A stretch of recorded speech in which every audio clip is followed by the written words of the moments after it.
सत्संग जी, प्रेम से कहना। जन्म और मृत्यु, इन दो छोरों के बीच में, इन दो तटों के बीच में जो बह रहा है वो जीवन है। वो जीवन जो हम सबको अवसर मिला है जीने का। जन्म लिया तो जाहिर सी बात है मृत्यु भी एक दिन आएगी, क्योंकि अगर एक नदी को देखते हैं जिसका एक किनारा है तो दूसरा किनारा तो होना लाजमी है, वरना नदी हो नहीं सकती। नदी है ही वो जिसके दो किनारे हैं।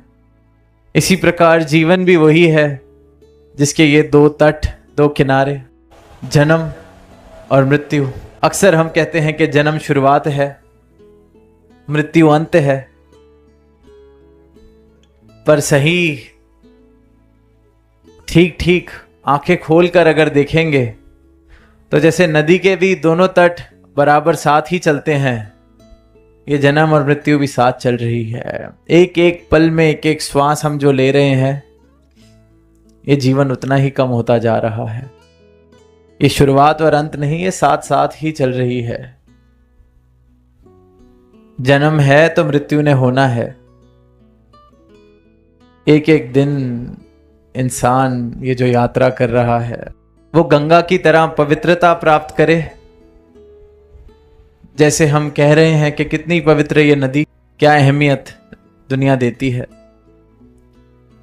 और वहीं दो किनारे तो एक गंदे नाले के भी होते हैं, जहां नाला बह रहा हो वहां भी दो तट। तब हमने अपने जीवन को कौन सी दिशा देनी है, हमने अपना जीवन कैसा बनाना है, गंगा की तरह पावन पवित्र या फिर गंदगी वाला पानी बह रहा हो वैसा जीवन।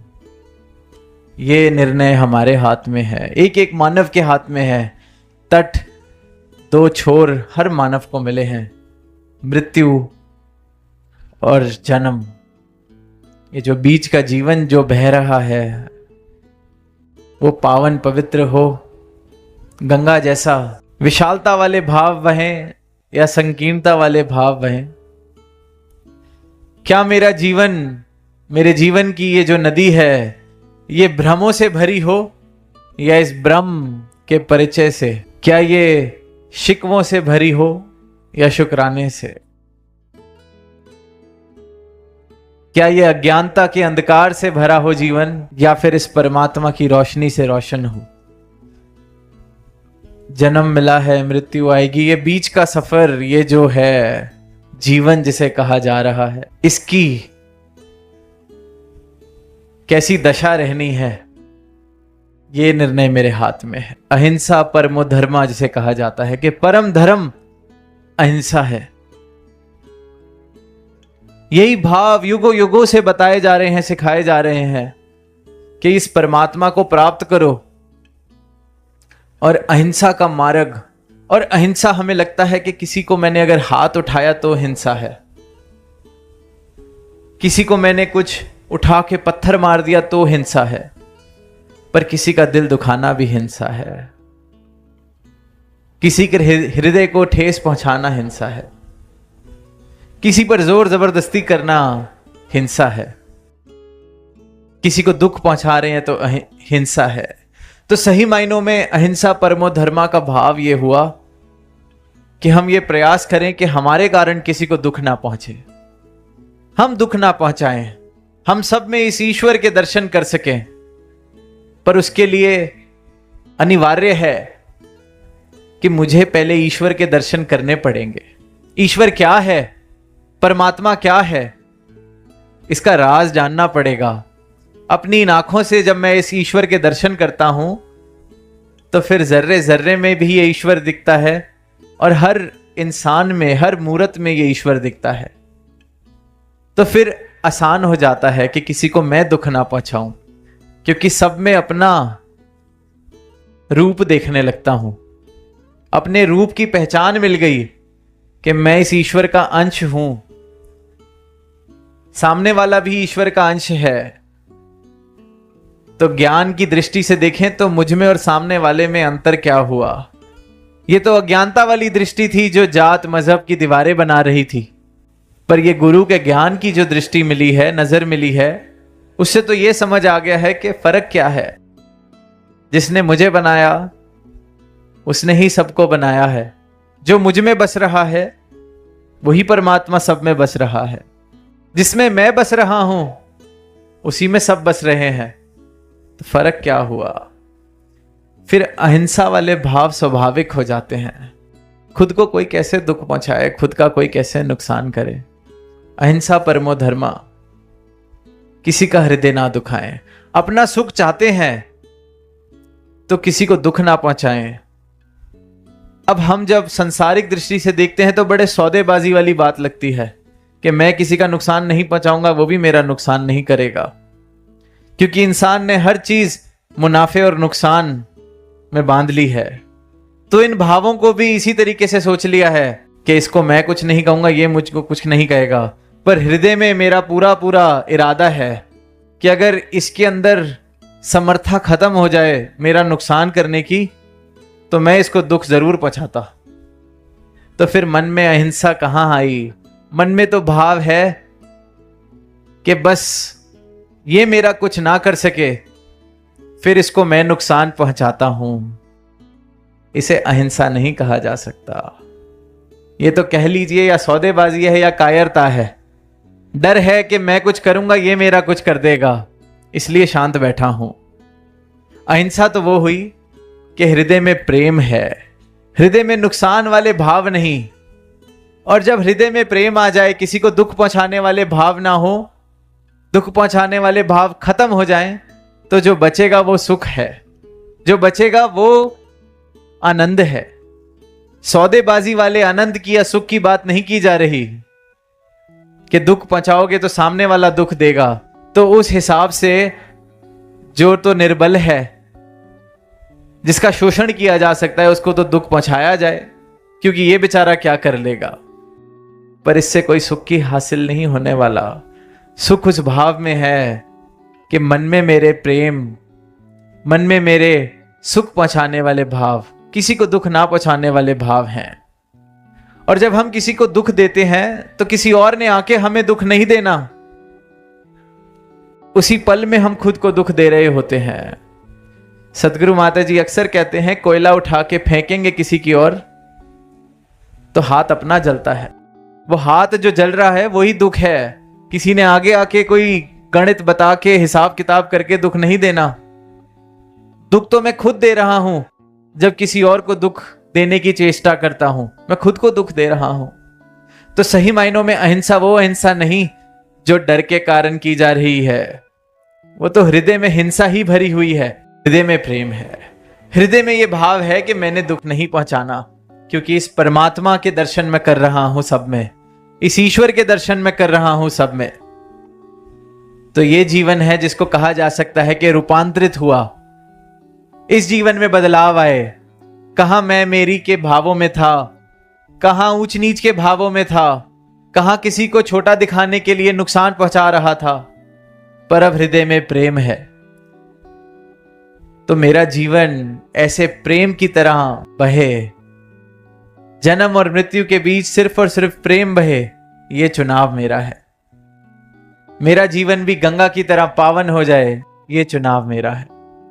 अवसर तो सबको मिला है, बड़े भागों से मिला है ये मानव जन्म, क्योंकि इसमें हम चुनाव कर सकते हैं कि ये जीवन किस तरह से बहेगा। एक बच्चा स्कूल में रोज जो प्रार्थना होती है उसमें सुनता था कि ईसा मसीह ने कहा है कि सबको प्रेम करो, अपने पड़ोसी को प्रेम करो, अपने पड़ोसी को प्रेम करो। जैसे भी हम कहते हैं लव दाई नेबर, प्रेम ही धर्म है। सबने सुनी है ये बात, लव दाई नेबर, अपने पड़ोसी को प्रेम करो। रोज सुनता था। एक दिन घर से लौट रहा था तो देखा कि रास्ते में कोई चोट खा के गिरा हुआ है।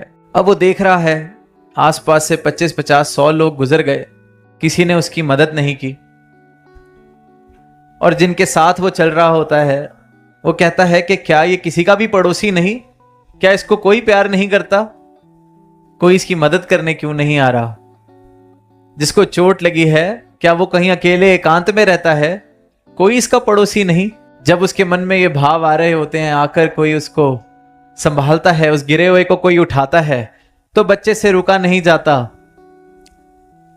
बच्चा पूछ लेता है कि आपने इनकी मदद की, इनका ख्याल रखा, क्या ये आपके पड़ोसी हैं? आप इनसे प्रेम करते हैं? क्या आप भी इसलिए प्रेम करते हैं क्योंकि ईसा मसीह ने कहा है कि पड़ोसी से प्रेम किया जाए? ये आपके पड़ोसी हैं क्या? तो वो आगे से जवाब देते हैं कि बेटा, मेरा तो पूरा संसार मेरा पड़ोस है। मेरे गुरु की ये शिक्षा है, ईसा मसीह की ये शिक्षा है।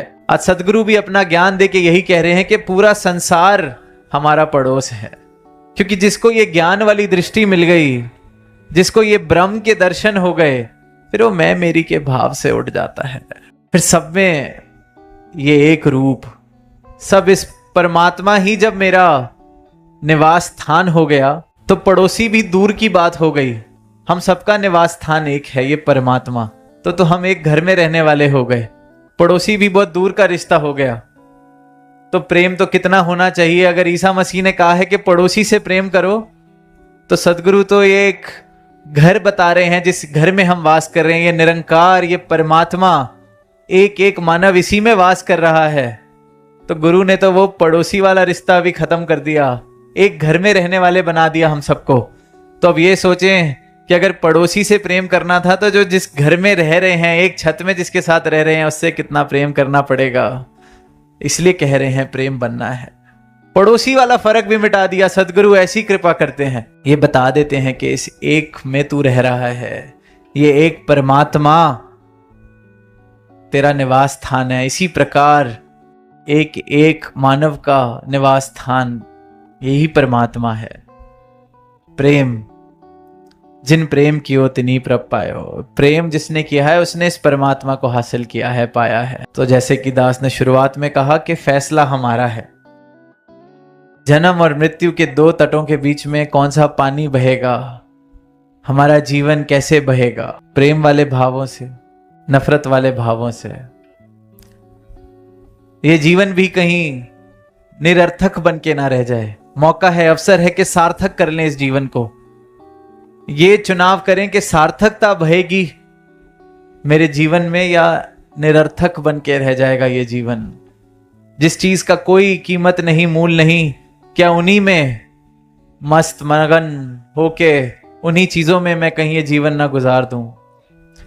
जिस चीज का मूल है, जो सार्थक है, उसकी प्राप्ति कर सकूं। भक्ति में कहते हैं कि जिसने समर्पण किया उसने आनंद लिया। तो ये हमने चुनाव करना है कि मैंने अहंकार बहेगा जन्म और मृत्यु के बीच में, या समर्पण के भावों से अहंकार को तज कर मैं इस निरंकार को प्राप्त करूंगा। आर्यभट्ट का जिक्र हुआ तो कहते हैं कि उन्होंने ही शून्य का आविष्कार किया था। गणित में जो संख्या है शून्य, उसकी आविष्कार आर्यभट्ट जी ने किया। तो जब आध्यात्मिकता में शून्य की बात होती है तो अक्सर ये कहते हैं कि खुद को शून्य कर लें। खुद को शून्य जिसने किया वो फिर बस इस जीवन में ये एक रह जाता है, ये परमात्मा। खुद को मैंने शून्य कर लिया, मतलब अपना अहंकार तज दिया, अपनी मैं को तज दिया, तो सिर्फ ये शेष रहता है, ये एक रह जाता है, ये एक परमात्मा। इस प्रकार से अपनी मैं को खत्म करा कि मुझ में और इस परमात्मा में भी फिर कोई फर्क नहीं रहता। राम कबीरा एक भय, कोई ना सके पहचानी। क्योंकि खुद को खत्म कर लिया। जैसे ये नदी जो बह रही है जाके समुद्र में मिल जाए, तो फिर कौन बताएगा कि कौन सा पानी नदी से आया था, कौन सा पानी समुद्र का था। राम कबीरा एक भय, पर खुद को शून्य करना पड़ेगा। एक होने के लिए खुद को शून्य करना पड़ेगा। और जो शून्य करने के लिए राजी हुआ है, जिसने सदगुरु के चरणों में ये सर झुकाया है, खुद को शून्य किया है, अपनी मैं को छोड़ दिया है, फिर वो ये निरंकार, खुद ही निरंकार वाला रुतबा उसका हो जाता है। ब्रह्म ज्ञानी आप निरंकार। अवतार बानी में सदगुरु ने खुद लिखा है, ब्रह्म ज्ञानी आप निरंकार। जैसे ये नदी का पानी समुद्र में मिल जाए तो कोई फर्क नहीं रहता, इसी प्रकार मैंने फैसला करना है कि ये जो जन्म और मृत्यु के बीच में बह रहा जीवन है, ये क्या परमात्मा में मिल सकेगा, परमात्मा हो सकेगा, या कहीं आगे जाके सूख के सूखी नदी वाली भावना इस जीवन के वही दशा, अज्ञानता के कारण, अंधकार के कारण। और बड़े दुख की बात है कि इंसान खुद को पहचान नहीं पाता, खुद को ये शरीर ही मान के बैठा है, खुद को सिर्फ और सिर्फ ये जो दुनियावी चीजें हैं इनको हासिल करने में लगा हुआ है। एक कहानी कहीं पढ़ने को मिली थी कि एक इंसान था, वो प्याज की खेती करता था, प्याज की खेती करता था। अब अपने गांव में उसने खूब प्याज बेचा, तो उसको किसी ने कहा कि क्यों नहीं कहीं दूर जाके ये प्याज बेच के आओ, अपने राज्य में तो खूब बेच लिया, क्या पता तुम्हें कोई ज्यादा कीमत दे दे, कहीं दूर बेच के आओ, यहां तो और भी लोग हैं जो खेती करते हैं, शायद तुम्हें ज्यादा मूल्य मिले। उसको बात लगी, ठीक, जाता है। अब उसकी किस्मत कुछ इस प्रकार कि जहां वो पहुंचता है प्याज बेचने के लिए, उसको द्वार पे ही रोक दिया जाता है। पूछा जाता है क्या लाए हो, वो कहता है मैं प्याज की खेती करता हूं, आपके इधर राज्य में प्याज बेचने आया हूं, अनुमति हो तो मैं व्यवसाय कर सकूं। अब उसकी किस्मत कि उस जगह पर, उस राज्य में किसी ने प्याज कभी देखा ही नहीं था, किसी ने प्याज नहीं देखा। तो वो अपने राजा के पास प्याज लेके जाते हैं, राजा को काट के प्याज खिलाया जाता है। अब राजा को प्याज बहुत पसंद, इतना पसंद आ जाता है, वो कहता है वाह क्या चीज है, सारा का सारा ले आओ, उसको मेरे सामने लाया जाए जो इसको बेचने आया है। अब वो इंसान, वो किसान प्याज को लेके राजा के दरबार में, और राजा कहता है ऐसी चीज तो हमने कभी देखी ही नहीं, इतनी कमाल, ये जितना प्याज लाया है रख लिया जाए और उतना ही किलो इसको सोना दे दिया जाए, कमाल कर दिए, इतनी कमाल की चीज लेके आया है, इसको सोना दे दो। अब वो इंसान जो प्याज बेचने गया था, हम सब सोच सकते हैं क्या ही उसके मन की दशा, वो तो 2-4-10 रुपए ज्यादा कमाने गया होगा, पर सोना लेके वापस आया। अब अपने गांव में अपना ही महल बना ले, इतनी दौलत उसके पास। अब वापसी पे उसको उसका एक मित्र मिलता है, कहता है तू लेके प्याज गया था, सोना कहां से वापस आ गया? तो उसको बताता है ऐसे ऐसे वहां किसी ने प्याज नहीं खाया था, तो मेरी किस्मत चमक गई, राजा को प्याज पसंद आ गया, उसने सोने दे दिए। तो उसने कहा वाह, अगर सोना नहीं खाया, फिर अगर उन्होंने प्याज नहीं खाया तो कभी लहसुन भी नहीं खाया होगा, और मैं तो लहसुन की खेती करता हूं, और प्याज से तो ज्यादा मूल्य लहसुन का ही होता है, तो मुझे तो पता नहीं क्या क्या मिल जाएगा। अब वो मित्र भी जाता है उस राज्य में, अब उसकी किस्मत भी कमाल के वहां किसी ने कभी लहसुन भी नहीं खाया होता। राजा के पास फिर लेके जाते हैं, राजा कहता है मुझे खिलाया जाए, और राजा को बहुत पसंद, इतना पसंद आता है कि राजा कहता है पिछले हफ्ते प्याज आया था, ये तो उससे भी अच्छा है। तो कहता है कि फिर महाराज मुझे भी सोना मिलेगा इसके बदले? कहता है सोना क्यों, सोना तो पिछले हफ्ते तक यहां पे मूल्य रखता था, सबसे बहुमूल्य चीज सोना थी पिछले हफ्ते तक, पर तुम्हारा मित्र जब से प्याज देके गया है सबसे बहुमूल्य चीज प्याज हो गई है, तुम्हें इतने किलो हम प्याज देके भेजेंगे, सोना क्यों देंगे? उसको सबसे बहुमूल्य चीज दी थी जब वो आया था, तुम्हें भी सबसे बहुमूल्य चीज देंगे। अब हमारे राज्य में सबसे बहुमूल्य चीज है प्याज। साथ संगत दास को भी हंसी आई थी, पर इंसान भी यही कर रहा है, सोना लेने जाता है, प्याज लेके आ जाता है। ये जीवन सोने की प्राप्ति के लिए मिला है। उस कहानी में तो उस बेचारे की किस्मत खराब थी, उसको किसी और ने प्याज पकड़ा दिया। यहां तो हम खुद हाथ से सोना फेंक के पीतल उठाते हैं, प्रेम को छोड़ के नफरत चुनते हैं, प्रेम को छोड़कर ईर्ष्या वैर चुनते हैं, प्रेम को छोड़ के रिश्तों में प्रेम भरने की जगह हम दूरियां भर लेते हैं। वहां तो किसी और ने प्याज दे दिया, यहां तो हम रोज वो मूर्खता कर रहे हैं। खुद परमात्मा बनने का अवसर मिला है परमात्मा को प्राप्त करके मानव जन्म में, पर हम हैवान बन रहे हैं। अपनी पहचान नहीं है इंसान को। वहां तो किसी और को दोष दे सकता है वो लहसुन बेचने वाला कि किसी और ने मेरा नुकसान कर दिया। यहां हम किसको दोष देंगे? ये बाजी अगर इंसान हार जाता है तो सिर्फ खुद को ही दोष दे सकता है कि ये जन्म और मृत्यु के बीच में अगर गंगा नहीं बही मेरे जीवन में तो सिर्फ और सिर्फ दोष मेरा है, क्योंकि मैंने चुनाव ठीक नहीं किया। मैंने सोना छोड़ के पीतल उठाया, पीतल भी नहीं उठाया, मैंने मिट्टी उठाई। परमात्मा, शाश्वत अविनाशी परमात्मा मैं प्राप्त कर सकता हूं, पर मैं यही भौतिकता की दौड़ में ऐसा मगन, ऐसा पागल कि अपनी मूर्खता ही नहीं देख रहा। कोई और मूर्खता करता है तो मुझे हंसी आती है, पर अपनी मूर्खता में देख नहीं पाता। जीवन इस गंगा की तरह पावन, पवित्र, पर मैंने सुखा के बंजर कर लिया है। मृत्यु से पहले मृत्यु जैसी दशा हो गई है, क्योंकि हृदय में प्रेम नहीं है, हृदय में विनम्रता नहीं है, हृदय में एक दूसरे के लिए सत्कार नहीं है, हृदय में जात पात के रोग आ गए हैं, हृदय में ऊंच नीच के रोग आ गए हैं। तो ये अवसर है, इन रोगों से निजात पाई जाए, अपनी पहचान कर लें। ये अवसर मिला है, सोना प्राप्त कर लें। बिल्कुल सामने है, बिल्कुल हाथ में है, हमने छोड़ा हुआ है, हमने सोना छोड़ा हुआ है, पीतल, पत्थर, मिट्टी उठा रखी है। अब सोना उठाने के लिए एक बार जो हाथ में पकड़े हुए पत्थर हैं, हाथ में पकड़ा हुआ पीतल है, हाथ में पकड़ी हुई मिट्टी है, इसको फेंकना पड़ेगा ताकि हाथ खाली हो सके। वही शून्य वाली बात, ये हाथ खाली करने को ही शून्य होना कहा गया है, अहंकार तजना कहा गया है। हाथ खाली होए तो सोना उठा सकें। हम हाथ में पत्थर भी पकड़े रहना चाहते हैं, सोना भी पकड़ना चाहते हैं, ऐसे बात बनने वाली नहीं है। नादानी हो जाएगी, मूर्खता हो जाएगी। इस मूर्खता से सदगुरु युगों युगों से मानवता को बचा रहे हैं।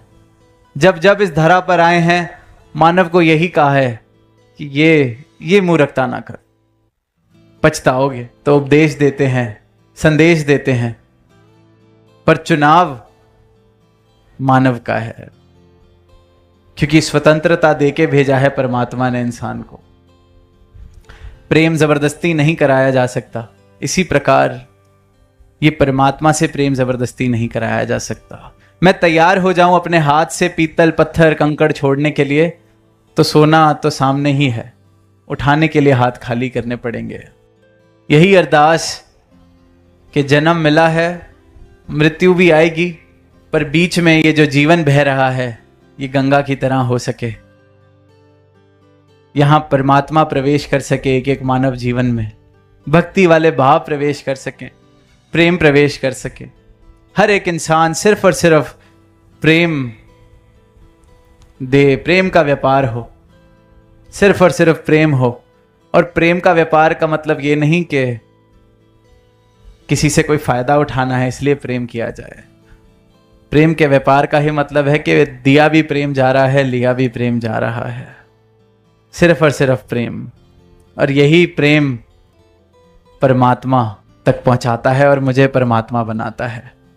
2.5 अक्षर प्रेम के पढ़े सो पंडित होए। तो यही अरदास दातार से कि एक एक मानव, ये जो जीवन मिला है, ये बाजी मिली है, ये बाजी हार ना जाए। ये बाजी जहां सोना प्राप्त हो सकता है, वहां कंकड़, पत्थर, मिट्टी, पीतल, सिर्फ यही इकट्ठा करता ना रह जाए। हर मानव सोने की प्राप्ति का हकदार है। ये परमात्मा खरा सोना है, हर कोई इसको प्राप्त करे, हर कोई अपने जीवन का मूल डाल सके। सिर्फ और सिर्फ मेरी हृदय की पुकार होनी चाहिए, जिज्ञासा होनी चाहिए। आत्मा का कल्याण इसी क्षण हो सकता है। तो इन्हीं भावों से दास इजाजत चाहेगा, प्रेम से कहना। धन निरंकार।